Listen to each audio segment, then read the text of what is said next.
ಈ ಹಿಂದೆಯೂ ಕೂಡ ಡೊನಾಲ್ಡ್ ಟ್ರಂಪ್ ಗಡಿಯಾರವನ್ನ ಸೂಚಕವಾಗಿ ಕೊಟ್ಟು ಸಮಯ ಮೀರ್ತಾ ಇದೆ. ಆ ಸಮಯದ ಮಿತಿಯೊಳಗಾಗಿನೇ ನೀವು ಮಾತುಕತೆಗೆ ಬರಬೇಕು, ನಮ್ಮ ಷರತ್ತುಗಳಿಗೆ ಇರಾನ್ ಒಪ್ಕೊಳ್ಬೇಕು ಅಂತ ಡೊನಾಲ್ಡ್ ಟ್ರಂಪ್ ಹೇಳಿದ್ರು. JD ವ್ಯಾನ್ಸ್ ಕೂಡ ಹೇಳಿದ್ರು. ಅಮೆರಿಕದ ಬಹುತೇಕರು ಇದ್ರ ಬಗ್ಗೆ ಮಾತನಾಡಿದ್ರು, ಇರಾನ್ ಒಪ್ಪಿಕೊಳ್ಳಬೇಕು ಅಂತ. ಒನ್ಸ್ ಅಗೇನ್ ಆ ಸೆಂಟೆನ್ಸ್ ಅನ್ನ ಪುನರಪಿ ಡೊನಾಲ್ಡ್ ಟ್ರಂಪ್ ಉಚ್ಚಾರ ಮಾಡಿದ್ದಾರೆ.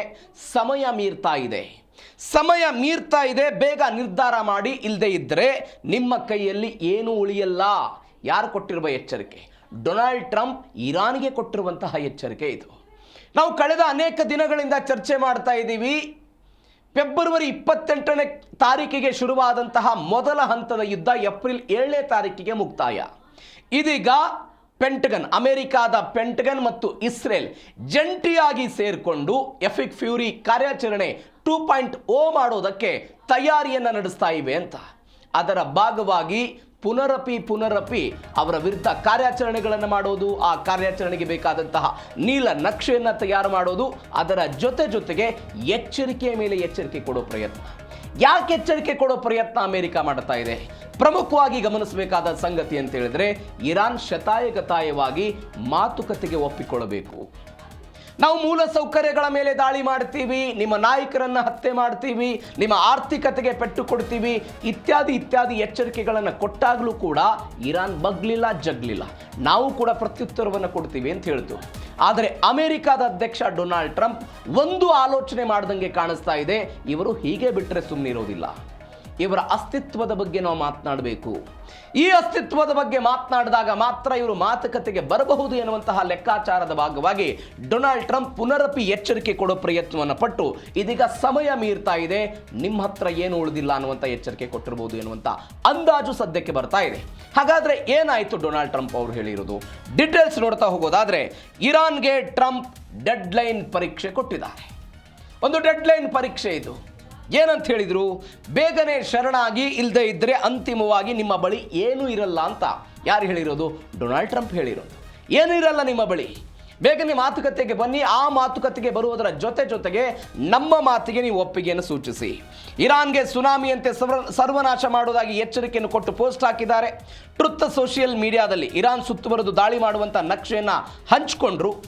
ರಾಜಿ ಮಾಡಿಕೊಳ್ಳಲು ಇರಾನ್ಗೆ ಹೆಚ್ಚು ಸಮಯ ಇಲ್ಲ ಅಂತ ಹೇಳಿದ್ರು. ಎಲ್ಲ ದಿಕ್ಕುಗಳಿಂದಲೂ ಕೂಡ ಇರಾನ್ ವಿರುದ್ಧ ನಾವು ದಾಳಿ ಮಾಡ್ತೀವಿ ಅಂತ ಅವರು ಒಂದು ಪೋಸ್ಟ್ ಮಾಡಿದ್ದಾರೆ. ಏನು ಪೋಸ್ಟ್ ಅದು? ಡೊನಾಲ್ಡ್ ಟ್ರಂಪ್ ಇರಾನ್ ದೇಶವನ್ನು ಸುತ್ತುವರೆದಿರುವಂಥ ಕೆಂಪು ಬಾಣದ ಗುರುತುಗಳಿರುವಂತಹ ಒಂದು ನಕ್ಷೆ, ನೀವು ದೃಶ್ಯದಲ್ಲೇ ಅದನ್ನು ಗಮನಿಸ್ತಾ ಇದ್ರಿ. ಇದನ್ನು ಡೊನಾಲ್ಡ್ ಟ್ರಂಪ್ ಪೋಸ್ಟ್ ಮಾಡಿದ್ದಾರೆ. ಏನಿದೆ ಅದರಲ್ಲಿ? ಪಶ್ಚಿಮ ಏಷ್ಯಾದ ನಕ್ಷೆಯ ಮೇಲೆ ಅಮೆರಿಕಾದ ಧ್ವಜಗಳನ್ನು ಅಳವಡಿಕೆ ಮಾಡಲಾಗಿದೆ. ನೀವು ದೃಶ್ಯದಲ್ಲೇ ಅದನ್ನು ಗಮನಿಸ್ತಾ ಇದ್ದೀರಿ. ಇದರ ಜೊತೆಗೆ ಇರಾನ್ನ ಅಷ್ಟೂ ದಿಕ್ಕುಗಳಲ್ಲೂ ಕೂಡ ನಾವು ಏಕಾಏಕಿಯಾಗಿ ದಾಳಿ ಮಾಡಬಹುದು ಎನ್ನುವಂತಹ ಗುರುತಿನ ಭಾಗವಾಗಿ ಈ ಕೆಂಪು ಬಣ್ಣದ ಈ ಗುರುತುಗಳ ಮುಖವನ್ನು ತೋರಿಸಿದ್ದಾರೆ ಈ ಚಿತ್ರದಲ್ಲಿ. AI ಚಿತ್ರ ಅದು. ಆ ಚಿತ್ರವನ್ನು ಬಳಕೆ ಮಾಡಿಕೊಂಡು ಡೊನಾಲ್ಡ್ ಟ್ರಂಪ್ ಹೇಳಿದ್ದಾರೆ.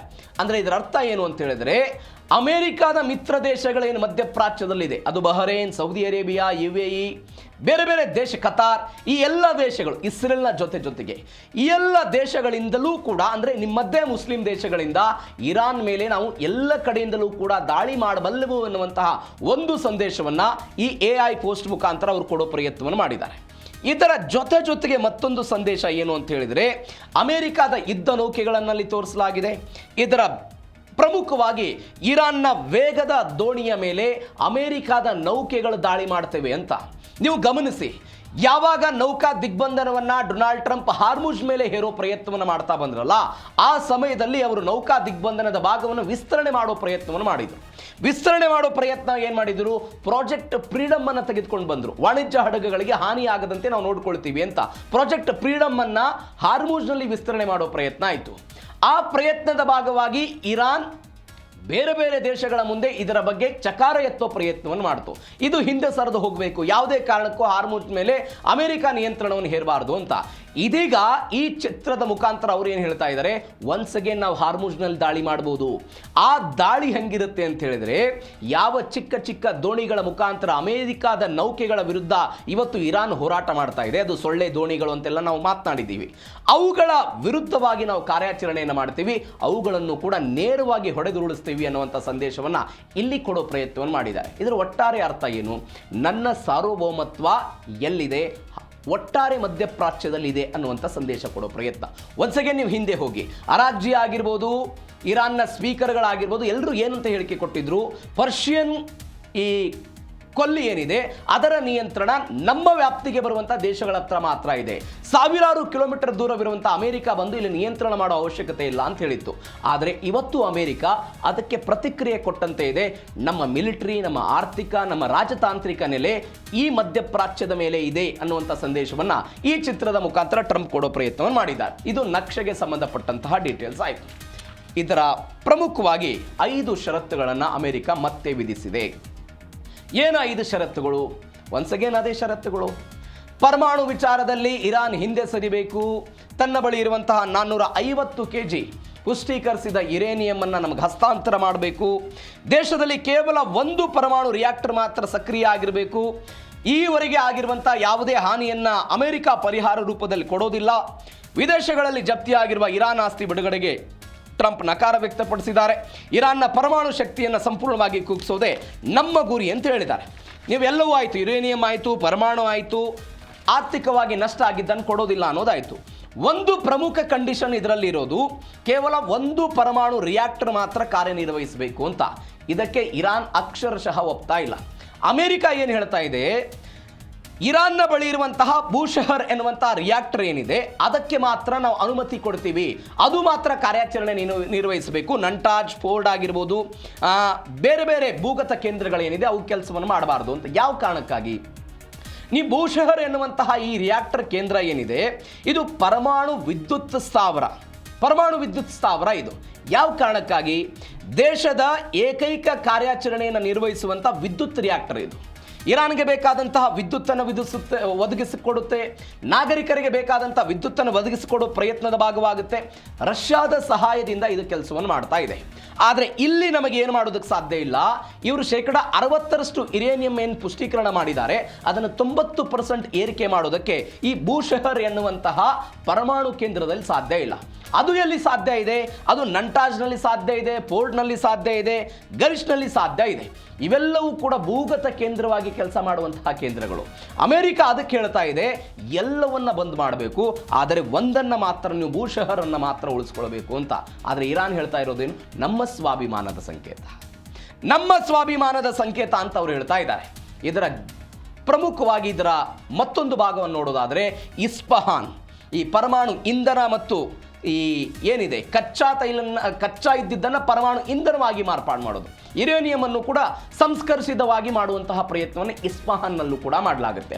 ಅದರ ಭಾಗವಾಗಿ ಅಮೆರಿಕ ಇದೀಗ ಏನು ಮಾಡ್ತಾ ಇದೆ, ಯಾವುದೇ ಕಾರಣಕ್ಕೂ ಇವುಗಳ ಓಪನ್ಗೆ ನಾವು ಅನುಮತಿ ಕೊಡೋದಿಲ್ಲ ಅಂತ. ಆದರೆ ಇರಾನ್ ಮಾತ್ರ ಇದಕ್ಕೆ ಒಪ್ಪೋ ಪ್ರಯತ್ನವನ್ನು ಮಾಡ್ತಾ ಇಲ್ಲ. ಮತ್ತೊಂದು ಕಡೆ ಮಾರ್ ಎ ಲಾಗೋದಲ್ಲಿ ಸಮರ ತಂತ್ರವನ್ನು ಹೆಣೆಯಲಾಗಿದೆ. ಏನಿದು ಮಾರ್ ಎ ಲಾಗೋ? ಡೊನಾಲ್ಡ್ ಟ್ರಂಪ್ ಅವರ ಅಧಿಕೃತ ನಿವಾಸ ಅಂತ ಹೇಳಿದ್ರೆ ಅವ್ರ ವೈಯಕ್ತಿಕ ನಿವಾಸ ಇದು. ಆ ನಿವಾಸದಲ್ಲಿ ಈ ಯುದ್ಧಕ್ಕೆ ಬೇಕಾದಂತಹ ತಂತ್ರವನ್ನೆಲ್ಲ ರೂಪಿಸಿದ್ದಾರಂತೆ. ಇಸ್ರೇಲ್ ಪ್ರಧಾನಿ ನೆತನ್ಯಾಹು ಜೊತೆಗೆ ಸತತವಾಗಿ ದೂರವಾಣಿ ಸಂಭಾಷಣೆ ಆಗಿದೆ. ಇರಾನ್ನ ಪ್ರಸ್ತುತ ಸ್ಥಿತಿ ಬಗ್ಗೆ ಎಲ್ಲ ಮಾತನಾಡಿದಾರಂತೆ.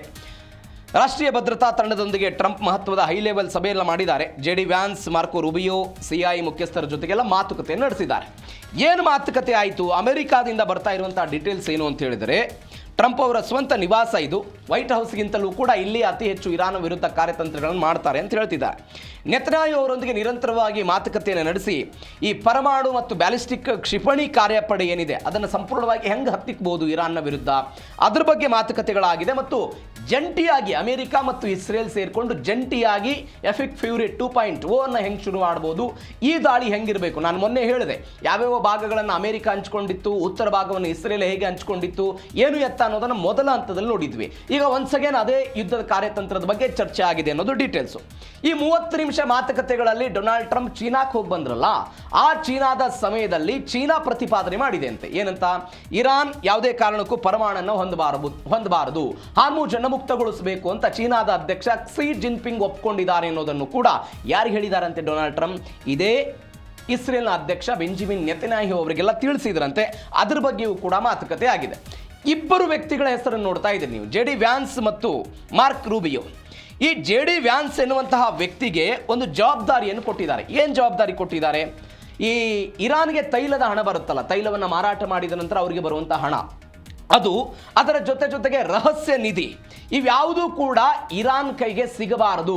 ಆ ನಿಟ್ಟಿನಲ್ಲಿ ವಿಶ್ವದ ವಿವಿಧ ಬ್ಯಾಂಕ್ಗಳ ಜೊತೆಗೆ ಮಾತುಕತೆಯನ್ನು ನಡೆಸಿ ಜಾಗತಿಕವಾಗಿ ಅವರಿಗೆ ಬರ್ತಾ ಇರುವಂತಹ ಹಣದ ಸಹಾಯ ಆಗಿರ್ಬೋದು, ಅವರ ತೈಲದ ಮಾರುಕಟ್ಟೆಯ ವ್ಯಾಪಾರವನ್ನು ತಡೆ ಹಿಡಿಬೇಕು ಅನ್ನೋ ಜವಾಬ್ದಾರಿಯನ್ನು ಅವ್ರಿಗೆ ಕೊಟ್ಟಿದ್ದಾರೆ.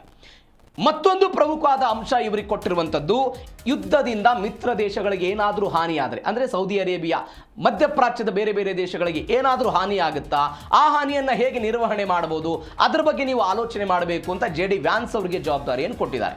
ಮತ್ತೊಬ್ಬ ವ್ಯಕ್ತಿ ಮಾರ್ಕ್ ರೂಬಿಯೋ ಎನ್ನುವಂಥ ಈ ವ್ಯಕ್ತಿಗೆ ಏನು ಕೊಟ್ಟಿದ್ದಾರೆ? ವಿದೇಶಾಂಗ ಕಾರ್ಯದರ್ಶಿ. ಈ ವ್ಯಕ್ತಿಗೊಂದು ಜವಾಬ್ದಾರಿ ಇದೆ. ಇರಾನ್ನ ತನ್ನ ಭೂಗತ ಕೇಂದ್ರಗಳಲ್ಲಿ ರಹಸ್ಯವಾಗಿ ಈ ಯುರೇನಿಯಂ ಅನ್ನು ಏನು ಸಂಗ್ರಹ ಮಾಡಿಟ್ಟಿದೆ ಅದರ ಮೇಲೆ ಭೂದಾಳಿಯನ್ನು ಮಾಡೋದು ಹೇಗೆ, ಇದರಲ್ಲಿ ಯಶಸ್ವಿ ಆಗೋದು ಹೇಗೆ, ಏನು ಎತ್ತ ಅನ್ನೋದ್ರ ಬಗ್ಗೆ ಕಾರ್ಯಾಚರಣೆ ಮಾಡಬೇಕು ಅಂತ ಮಾರ್ಕ್ ರೂಬಿಯೋ ಎನ್ನುವಂತಹ ವಿದೇಶಾಂಗ ಕಾರ್ಯದರ್ಶಿಗೆ ಕೊಟ್ಟಂತಹ ಜವಾಬ್ದಾರಿ. ಇದು ನೆತನ್ಯಾಹು, ಟ್ರಂಪ್, ಮಾರ್ಕ್ ರೂಬಿಯೋ ಮತ್ತು ವ್ಯಾನ್ಸ್ ಅವರ ಸಮ್ಮುಖದಲ್ಲಿ ಅಥವಾ ಫೋನ್ ಸಂಭಾಷಣೆ ಮುಖಾಂತರ ಆಗಿರುವಂತಹ ಚರ್ಚೆಗಳು. ಪ್ರಮುಖವಾಗಿ ಮತ್ತೊಂದು ಬೆಳವಣಿಗೆ ಇರಾನ್ನಲ್ಲಿ ಆಗಿದೆ. ಏನು ಬೆಳವಣಿಗೆ ಆಗಿದೆ? ಡೊನಾಲ್ಡ್ ಟ್ರಂಪ್ ತಲೆಗೆ 560 ಕೋಟಿ ರೂಪಾಯಿ ಇನಾಮನ್ನು ಘೋಷಣೆ ಮಾಡಿದರು. ಇವತ್ತೊಂದು ದೊಡ್ಡ ಸುದ್ದಿ ಎಲ್ಲ ಕಡೆಯೂ ಬಂದಿದೆ. ಏನು ಸುದ್ದಿ? ಪಕ್ಕದ ಬಾಂಗ್ಲಾದೇಶದಲ್ಲಿ ಡೊನಾಲ್ಡ್ ಟ್ರಂಪ್ ಅವರಿಗೆ ಹೋಲುವಂಥ ಒಂದು ಎಮ್ಮೆ ಮಾರಾಟ ಆಗ್ತಾ ಇದೆ. 700 kg ಇರುವಂತಹ ಎಮ್ಮೆ ಇದು ಅಂತ ಸುದ್ದಿ ದೊಡ್ಡ ಮಟ್ಟದಲ್ಲಿ ಹರಿದಾಡ್ತಾ ಇದೆ. ಅಂದರೆ ಅವರಂತೆ ಇದು ಎಮ್ಮೆ ಇದೆ, ಬಕ್ರೀದ್ನ ಈ ಸಮಯದಲ್ಲಿ ಬಾಂಗ್ಲಾದಲ್ಲಿ ಹರಿದಾಡ್ತಾ ಇದೆ. ಅದಕ್ಕೂ ಒಂದು ಟ್ಯಾಗ್ಲೈನ್ ಮಾಡಿದ್ದಾರೆ. ಏನಂತ ಹೇಳಿದ್ದಾರೆ ಅವರು? ಈ ಎಮ್ಮೆ ಶಾಂತವಾಗಿದೆ, ಆದರೆ ಡೊನಾಲ್ಡ್ ಟ್ರಂಪ್ ಮಾತ್ರ ಶಾಂತವಾಗಿಲ್ಲ ಅಂತ. ಅಂದರೆ ಒಂದು ಮುಸ್ಲಿಂ ದೇಶವಾಗಿ ಈ ರೀತಿಯಾಗಿ ಡೊನಾಲ್ಡ್ ಟ್ರಂಪ್ ಮತ್ತು ಬೆಂಜಮಿನ್ ನೆತನ್ಯಾಹು ಅವರನ್ನ ಹೋಲಿಕೆ ಮಾಡಿ ಆ ಎಮ್ಮೆಯ ಬಗ್ಗೆ ಚರ್ಚೆ ಆಗ್ತಾ ಇದೆ. ಇದರ ನಡುವೆ ಇರಾನ್ನ ಸಂಸತ್ತಿನಲ್ಲಿ ಒಂದು ಮಸೂದೆಯನ್ನು ಮಂಡನೆ ಮಾಡೋದಕ್ಕೆ ಅವರು ಮುಂದಾಗಿದ್ದಾರೆ. ಎಷ್ಟು? 560 ಕೋಟಿ ರೂಪಾಯಿ. ಯಾರ ತೆಲೆಗೆ? ಡೊನಾಲ್ಡ್ ಟ್ರಂಪ್ ಅವರ ತೆಲೆಗೆ. ಇದು ಮೊದಲ ಬಾರಿಗೆ ಇಲ್ಲ.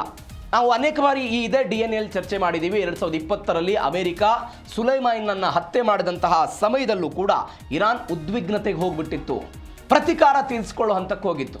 ಅವತ್ತು ಇರಾನ್ನ ಸಾರ್ವಜನಿಕ ಮಾಧ್ಯಮದ ನೇರ ಟೆಲಿಕಾಸ್ಟ್ನಲ್ಲೇ ಇರಾನ್ ಹೇಳಿತ್ತು ಏನು ಅಂತ ಹೇಳಿದರೆ, ಯಾರು ಡೊನಾಲ್ಡ್ ಟ್ರಂಪ್ ಅವರನ್ನು ಹತ್ಯೆ ಮಾಡ್ತಾರೋ ಅವರಿಗೆ 575 ಕೋಟಿ ರೂಪಾಯಿ ಹಣವನ್ನು ಕೊಡ್ತೀವಿ, ಅವರನ್ನು ಮುಗಿಸ್ಬೇಕು, 575 ಕೋಟಿ ರೂಪಾಯಿ ಕೊಡ್ತೀವಿ ಅಂತ. ಹೆಂಗೆ ಹೇಳಿದ್ರು ಅವರು? ನಮ್ಮ ಇರಾನ್ನ ಒಟ್ಟಾರೆ ಜನಸಂಖ್ಯೆ ಇರೋದು 80 ಮಿಲಿಯನ್ ಇದೆ. ಒಬ್ಬೊಬ್ಬರಿಂದ $1 ಕಲೆಕ್ಟ್ ಮಾಡ್ತೀವಿ ನಾವು, ಆ ಡಾಲರ್ ಮುಖಾಂತರ ಈ ಇನಾಮನ್ನು ಕೊಡ್ತೀವಿ ಅಂತ 2020ರಲ್ಲಿ ಒಂದ್ಸರಿ ಹೇಳಿದ್ರು. ಇದೀಗ ಒನ್ಸ್ ಅಗೇನ್ ಇಂಥದ್ದೇ ಪ್ರಯತ್ನವನ್ನು ಕಾನೂನಾತ್ಮಕವಾಗಿ ತರೋದಕ್ಕೆ ಇರಾನ್ ಹೋಗ್ತಾ ಇದೆ. ಇರಾನ್ ಸಂಸತ್ತಿನ ವಿದೇಶಾಂಗ ನೀತಿಯ ಮುಖ್ಯಸ್ಥ ಇಬ್ರಾಹಿಂ ಅಜೀಜ್ ನೇತೃತ್ವದಲ್ಲಿ ಇಂದು ಒಂದು ಕೌಂಟರ್ ಆಕ್ಷನ್ ವಿಧೇಯಕ ಅಂತ ಕರೀತಿದ್ದಾರೆ. ಇದನ್ನು ಕೌಂಟರ್ ಆಕ್ಷನ್ ಅಂತ ಹೇಳಿದ್ರೆ ಅವರ ನಾಯಕತ್ವ ಏನು ಹೋಗಿದೆ, ಅದೇ ರೀತಿಯಾಗಿ ಇಸ್ರೇಲ್ ಮತ್ತು ಅಮೆರಿಕದ ನಾಯಕತ್ವವೂ ಕೂಡ ಹೋಗಬೇಕು ಅನ್ನೋದು ಇರಾನ್ನ ಬೆಳವಣಿಗೆ. ಹೀಗಾಗಿ ಅದಕ್ಕೆ ಕೌಂಟರ್ ಆಕ್ಷನ್ ವಿಧೇಯಕ ಅಂತ ಅವ್ರು ಹೇಳ್ತಿದ್ದಾರೆ. ಅದನ್ನು ತರೋದಕ್ಕೆ ಅವರು ಪ್ರಯತ್ನವನ್ನು ಪಡ್ತಿದ್ದಾರೆ. ಏನಿದ್ರ ಅರ್ಥ? ಈ ವ್ಯಕ್ತಿಯನ್ನ ಹತ್ಯೆ ಮಾಡುವಂಥ ವ್ಯಕ್ತಿ ಅಥವಾ ಸಂಸ್ಥೆಗೆ 560 ಕೋಟಿ ರೂಪಾಯಿಯನ್ನು ಕೊಡ್ತೀವಿ. ಇದನ್ನು ಅವರು ಹೇಳ್ತಾ ಇದ್ದಾರೆ ಧಾರ್ಮಿಕ ಮತ್ತು ಸೈದ್ಧಾಂತಿಕ ಮಿಷನ್ ಅಂತ ಕರೀತಿದ್ದಾರೆ. ಧಾರ್ಮಿಕ ಮತ್ತು ಸೈದ್ಧಾಂತಿಕ, ಇದೇ ಕಾರಣಕ್ಕಾಗಿಯೇ ದಾಳಿ ಆಗ್ತಾ ಇರೋದಲ್ವಾ. ಹೀಗಾಗಿ ನಮ್ಮ ಸೈದ್ಧಾಂತಿಕ ದೃಷ್ಟಿ ಮತ್ತು ಧಾರ್ಮಿಕ ಕಾರಣಕ್ಕಾಗಿ ಇದು ನಮಗೆ ಮುಖ್ಯ ಆಗಿದೆ ಅಂತ ಅವರು ಹೇಳ್ತಾ ಇದ್ದಾರೆ. ಇದರ ಜೊತೆಗೆ ಇರಾನ್ನಲ್ಲಿ ಒಂದು ಬೆಳವಣಿಗೆ ಆಗಿದೆ. ಏನು ಬೆಳವಣಿಗೆ ಅಂತ ಹೇಳಿದರೆ, ಯಾವಾಗ ಯುದ್ಧ ಶುರುವಾಯಿತಲ್ಲ, ಫೆಬ್ರವರಿ 28ಕ್ಕೆ ಶುರುವಾಯಿತು. ಅಯತುಲ್ಲಾ ಅಲಿ ಖಮೇನಿ ಸೇರಿದಂತೆ ಅನೇಕ ಸೇನಾ ಕಮಾಂಡರ್ಗಳ ಹತ್ಯೆ ಆಯಿತು. ಈ ಕಮಾಂಡರ್ಗಳ ಹತ್ಯೆ ಆದ ನಂತರ ಇರಾನ್ನ ನಾಗರಿಕರ ಮೊಬೈಲ್ಗಳಿಗೆ ಒಂದು ಮೆಸೇಜ್ ಹೋಗ್ತಾ ಇತ್ತಂತೆ. ಏನು ಮೆಸೇಜು? ಟ್ರಂಪ್ ಹತ್ಯೆಗೆ ಇನಾಮ್ ಕೊಡ್ತೀವಿ, ಟ್ರಂಪ್ ಹತ್ಯೆಗೆ ಇನಾಮ್ ಕೊಡ್ತೀವಿ, ಯಾರಾದರೂ ತಯಾರಿದ್ರೆ ಬನ್ನಿ, ಅವರನ್ನು ಸಾಯಿಸಬೇಕು, ನಿಮಗೆ ಹಣ ಕೊಡ್ತೀವಿ, ಬಹುಮಾನ ಕೊಡ್ತೀವಿ ಅಂತ ಯಾರು ಕಳಿಸ್ತಾ ಇದ್ದಿದ್ದು? ಇರಾನ್ನ ಸರ್ಕಾರ ಇರಾನ್ನ ನಾಗರಿಕರಿಗೆ ಇಂಥದ್ದೊಂದು ಮೆಸೇಜನ್ನು ಕೊಡ್ತಾ ಇತ್ತಂತೆ. ಅದರ ಮುಂದುವರೆದ ಭಾಗವಾಗಿ ಅದನ್ನು ಕಾನೂನಾತ್ಮಕವಾಗಿ ತರುವ ಪ್ರಯತ್ನವನ್ನು ಇರಾನ್ ಮಾಡ್ತಾ ಇದೆ. ಇದರರ್ಥ ಡೊನಾಲ್ಡ್ ಟ್ರಂಪ್ ಅವರ ಮೇಲೆ ಅವರ ಆಕ್ರೋಶ ಹೇಗಿದೆ ಅನ್ನೋದನ್ನು ನೋಡ್ತಾ ಇದ್ದೀವಿ. ಮತ್ತೊಂದು ಬೆಳವಣಿಗೆ ಅಮೆರಿಕಾದಲ್ಲಾಗಿದೆ. ಏನು ಬೆಳವಣಿಗೆ ಆಯಿತು? ಅಮೆರಿಕಾದ ಯುದ್ಧ ವಿಮಾನಗಳು ಆಕಾಶದಲ್ಲೇ ಭಸ್ಮ ಆಗಿದೆ. ಹೇಗಾಯ್ತು ಘಟನೆ? ಒಂದು ಏರ್ ಶೋ ಇತ್ತಲ್ಲಿ. ಆ ಏರ್ ಶೋ ಸಮಯದಲ್ಲಿ 2 ಯುದ್ಧ ವಿಮಾನಗಳು ಪರಸ್ಪರವಾಗಿ ಡಿಕ್ಕಿ ಹೊಡೆದ ಪರಿಣಾಮಕ್ಕಾಗಿ ಐಡಾಹೋ ವಾಯುನೆಲೆಯಲ್ಲಿ ಭೀಕರ ವೈಮಾನಿಕ ಅಪಘಾತ ಸಂಭವಿಸಿತು. EA-18G ಗ್ರೋಲರ್ ಜೆಟ್ಗಳು ಬೆಂಕಿಯ ಉಂಡೆಯಾಗಿ ಎಲ್ಲ ನೆಲಕ್ಕಪ್ಪಳಿಸಿದವು. ಯಾವುದೇ ಪ್ರಾಣಹಾನಿ ಆಗಿಲ್ಲ. 4 ಪೈಲಟ್ಗಳೆಲ್ಲ ರಕ್ಷಣೆ ಆಗಿದ್ದಾರೆ. ಅಮೆರಿಕಾದಲ್ಲಿ ಆಗಿರುವಂಥ ಬೆಳವಣಿಗೆ ಇದು. ಒಂದು ಏರ್ ಶೋ ಪ್ರದರ್ಶನ. ನೌಕಾಪಡೆಯ 2EA-18G ಗ್ರೌಲರ್ ಯುದ್ಧ ವಿಮಾನ 17/2026 ಆಗಿದ್ದಂಥ ಘಟನೆ ಇದು. ಪಿಡೋಹಾದ ಮೌಂಟೇನ್ ಹೋಮ್ ಎನ್ನುವಂಥ ಒಂದು ಪ್ರದೇಶ, ಅಲ್ಲೊಂದು ಏರ್ಫೋರ್ಸ್ ಬೇಸ್ ಇದೆ. ಆ ಏರ್ಫೋರ್ಸ್ ಬೇಸ್ನಲ್ಲಿ ಗನ್ ಫೈರ್ ಸ್ಪೇನ್ ಅನ್ನುವಂಥ ಒಂದು ಏರ್ ಶೋವನ್ನು ಆಯೋಜನೆ ಮಾಡಲಾಗಿತ್ತು. ಅಲ್ಲಿ ಇಂಥದ್ದೊಂದು ಘಟನೆ ಆಯಿತು. 4 ಜನ ಸಿಬ್ಬಂದಿಗಳು ಕೆಳಗಿಳಿದ್ರು. ಯಾವುದೇ ಮಾನವ ಹಾನಿ ಆಗಲಿಲ್ಲ. ಪ್ಯಾರಾಚೂಟನ್ನು ಬಳಸಿಕೊಂಡು ಸುರಕ್ಷಿತವಾಗೆಲ್ಲ ಕೆಳಗಿಳಿದ್ರು. ಅದಾದ ನಂತರ ಈ ಯುದ್ಧ ವಿಮಾನಗಳೇನಿದೆ ಜನ ಇಲ್ಲದೇ ಇರುವಂತಹ ಪ್ರದೇಶಗಳಲ್ಲಿ ಹೋಗಿ ಎಲ್ಲ ಬಿದ್ದಿದ್ದವು ಅವು. ಅದಾದ ನಂತರ ಈ ಘಟನೆಯಿಂದ ಏರ್ ಶೋವನ್ನು ರದ್ದುಗೊಳಿಸಿದ್ದಾರೆ. ಕಾರಣ ಏನು? ತಾಂತ್ರಿಕವಾಗಿ ಆಯಿತಾ, ಮಾನವ ದೋಷ ಏನಾದರೂ ಆಯಿತಾ, ಏನು ಎತ್ತ ಅನ್ನೋದು ಇದುವರೆಗೂ ಕೂಡ ಸದ್ಯಕ್ಕೆ ಗೊತ್ತಾಗ್ತಾ ಇಲ್ಲ. ಹೀಗಾಗಿ ಅವರು ಅದನ್ನು ತನಿಖೆ ಮಾಡ್ತೀವಿ ಅಂತ ಅವರು ಹೇಳ್ತಾ ಇದ್ದಾರೆ. ಆದರೆ ಯುದ್ಧದ ಸಮಯದಲ್ಲಿ ತನ್ನದ್ದೇ ಯುದ್ಧ ವಿಮಾನಗಳು ತನ್ನದ್ದೇ ನೆಲದಲ್ಲಿ ಹೀಗೆ ಹಾನಿಗೀಡಾಗಿರೋದು ಒಂದು ಜಾಗತಿಕವಾಗಿ ಅಮೆರಿಕಕ್ಕೆ ಮತ್ತೊಂದು ಹಿನ್ನಡೆ ಅಂತ ಹೇಳ್ಬೋದು. ಮತ್ತೊಂದು ಪ್ರಮುಖವಾದಂತಹ ಸುದ್ದಿ ಭಾರತಕ್ಕೆ ಸಂಬಂಧಪಟ್ಟಂತಹ ಸುದ್ದಿ ಏನು ಅಂತ ಹೇಳಿದರೆ, ರಷ್ಯಾ ತೈಲಕ್ಕೆ ಟ್ರಂಪ್ ಬ್ರೇಕ್ ಹಾಕಿದ್ದಾರೆ. ಭಾರತಕ್ಕೆ ಬೆಲೆ ಏರಿಕೆ ಶಾಕ್. ಹಿಂದೆಯೂ ಕೂಡ ಯಾವಾಗ ಭಾರತ ರಷ್ಯಾದಿಂದ ತೈಲವನ್ನು ಖರೀದಿ ಮಾಡ್ತಾ ಇತ್ತು, ನಮಗೆ ಕಡಿಮೆ $3-4 ಕಡಿಮೆ ಹಣದಲ್ಲಿ ಅವರಿಂದ ನಮಗೆ ತೈಲ ಸಿಗ್ತಾ ಇದೆ. ರಷ್ಯಾ ಮತ್ತು ಭಾರತದ ಸಂಬಂಧ ಅತ್ಯುತ್ತಮವಾಗಿತ್ತು. ಆದರೆ ಯಾವಾಗ ಯುದ್ಧ ಶುರುವಾದ ನಂತರ ನಿರ್ಬಂಧಗಳು ಬಂತು, ತೈಲದ ಕೊರತೆ ಆಗೋಕ್ಕೆ ಶುರುವಾಯಿತು. ಆವಾಗ ಒಂದಿಷ್ಟು ನಿರ್ಬಂಧವನ್ನು ತೆರೆದು ಹಾಕಿ ನೀವು ರಷ್ಯಾದಿಂದ ತೈಲವನ್ನು ಖರೀದಿ ಮಾಡಬಹುದು ಅಂತ ಡೊನಾಲ್ಡ್ ಟ್ರಂಪ್ ಹೇಳಿದರು. ಇದೀಗ 1 ತಿಂಗಳ ತೈಲ ರಿಯಾಯಿತಿ ಈ ಅವಧಿ ಏನಾಗಿದೆ ಅದು ಕಡಿತ ಆಗಿದೆ, ಅಂತ್ಯ ಆಗಿದೆ. ಆ ಅಂತ್ಯ ಆಗಿದ್ದರ ಕಾರಣಕ್ಕಾಗಿ ಮತ್ತೆ ಜಾಸ್ತಿ ಆಗ್ಬೋದು ಅಂತ 2026 ಮೇ 16ನೇ ತಾರೀಕಿಗೆ ಇದೆಲ್ಲ ಮುಕ್ತಾಯ ಆಗಿದೆ. ಹೀಗಾಗಿ ಯುದ್ಧದ ಕಾರಣಕ್ಕೆ ನಾವು ವಿನಾಯಿತಿ ಕೊಟ್ಟಿದ್ವಿ ಮಾರ್ಚ್ ಮತ್ತು ಏಪ್ರಿಲ್ ತಿಂಗಳಲ್ಲಿ. ಅದರಲ್ಲೂ ವಿನಾಯಿತಿ ಹೆಂಗಿತ್ತು ಅಂತ ಹೇಳಿದರೆ, ರಷ್ಯಾದ ಹಡಗುಗಳು ಸಮುದ್ರದಲ್ಲಿ ಸಿಕ್ಕಾಕೊಂಡಿದ್ದು. ಆ ಸಮುದ್ರದಲ್ಲಿ ಸಿಕ್ಕಾಕೊಂಡಿರುವಂಥ ಹಡಗುಗಳಿಂದ ನೀವು ಕಚ್ಚಾ ತೈಲವನ್ನು ಖರೀದಿ ಮಾಡಬಹುದು ಅಂತ ಅಮೆರಿಕ ಭಾರತಕ್ಕೊಂದು ಸಡಿಲಿಕೆ ಕೊಟ್ಟಿತ್ತು. ಭಾರತ ಹೀಗಾಗಿ ಅವರಿಂದ ಖರೀದಿಯನ್ನು ಮಾಡಿತು. ಆದರೆ ಇವತ್ತೇನಾಯಿತು ಬೆಳವಣಿಗೆ? ಯಾವ ಹಡಗುಗಳು ಸಮುದ್ರದಲ್ಲಿ ಸಿಕ್ಕಾಕೊಂಡಿತ್ತು ರಷ್ಯಾದ್ದು, ಅವೆಲ್ಲವೂ ಕೂಡ ಜಾಗತಿಕವಾಗಿ ರಷ್ಯಾವನ್ನು ತಲುಪುವ ಪ್ರಯತ್ನವನ್ನು ಮಾಡಿವೆ.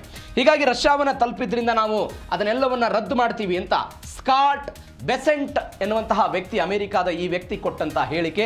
ಹೀಗಾಗಿ ಈ ಎಲ್ಲವೂ ಕೂಡ ರದ್ದಾಗ್ತಾ ಇದೆ. ಅಂದರೆ ಈ ಸುಂಕ ಸಮರದ ಜೊತೆಗೆ ರಷ್ಯಾದಿಂದ ನಾವು ಖರೀದಿ ಮಾಡ್ತಾ ಇದ್ದಿದ್ದು ಎಲ್ಲವೂ ಕೂಡ ಈಗ ಕಡಿಮೆ ಆಗುವಂಥ ಸಾಧ್ಯತೆ. ಅದು ಗ್ರಾಹಕರ ಮೇಲೆ ಒನ್ಸ್ ಅಗೇನ್ ಪರಿಣಾಮ ಬೀರುತ್ತಾ, ಏನಾಗುತ್ತೆ ಅನ್ನೋದನ್ನು ಕಾದು ನೋಡೋಣ.